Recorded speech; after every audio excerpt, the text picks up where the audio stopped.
रायगढ़ के ललुंगा में सेठ जय दयाल सिंघानिया कन्या प्राथमिक स्कूल के नए भवन का लोकार्पण सोमवार को हुआ। इस कार्यक्रम में मुख्य अतिथि वित्त मंत्री ओपी चौधरी, विशिष्ट अतिथि हरिभूमि आईएनएच के प्रधान संपादक डॉक्टर हिमांशु द्विवेदी थे। दोनों अतिथियों ने स्कूल पहुंचकर स्कूल परिसर का निरीक्षण किया, बच्चों के साथ बैठकर संवाद भी किया और इसके साथ ही सेठ जयदयाल सिंघानिया की प्रतिमा का अनावरण भी किया गया।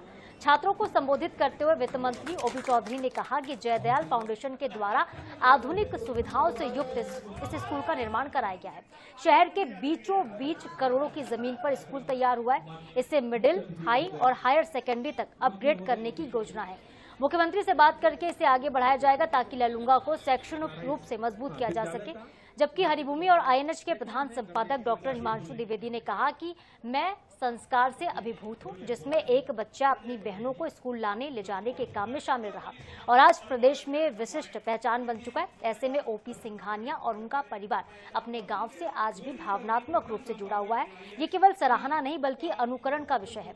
अगर कोई निजी संस्था होती तो अब तक ये बहुमंजिला इमारत खड़ी हो गई होती, लेकिन जब संस्कार है, सरकार है और ओपी चौधरी ऐसे दूरदर्शी नेता भी हैं, तो स्कूल को इंटर कॉलेज तक ले जाने की कल्पना भी हकीकत बन जाती है।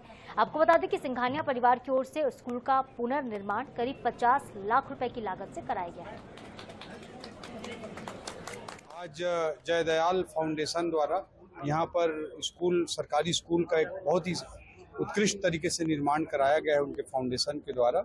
और शहर के बीचों बीच का ये बिल्डिंग है, तो बहुत ही अच्छे तरीके से इसका निर्माण कराया गया है। शहर के बीचों बीच है, करोड़ों की जमीन ही है, तो यहाँ पर आगे भी और शैक्षणिक विकास के कामों को आगे बढ़ाया जाएगा ताकि ललुंगा के लोगों को फायदा। भावनात्मक क्षण इसलिए नहीं है कि एक शाला भवन का लोकार्पण हो रहा है।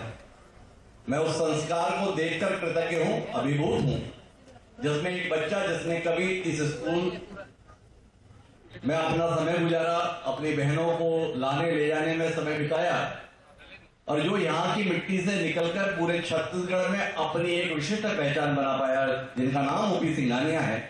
उन्होंने इतने साल गुजर जाने के बाद भी अपने गांव से नाता जोड़ा हुआ है। मैं इस बात से अभिभूत।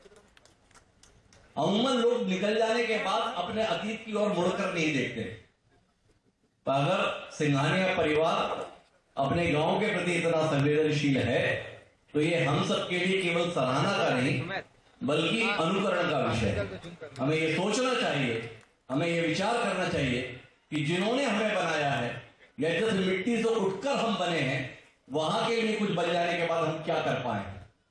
मुझे इस बात की बहुत खुशी है कि रायगढ़ में ये संस्कार है।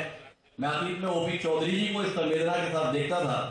उन्होंने अपने गांव का नाम पहले रायगढ़ में, फिर छत्तीसगढ़ में और अब देश में रोशन कर रहे हैं।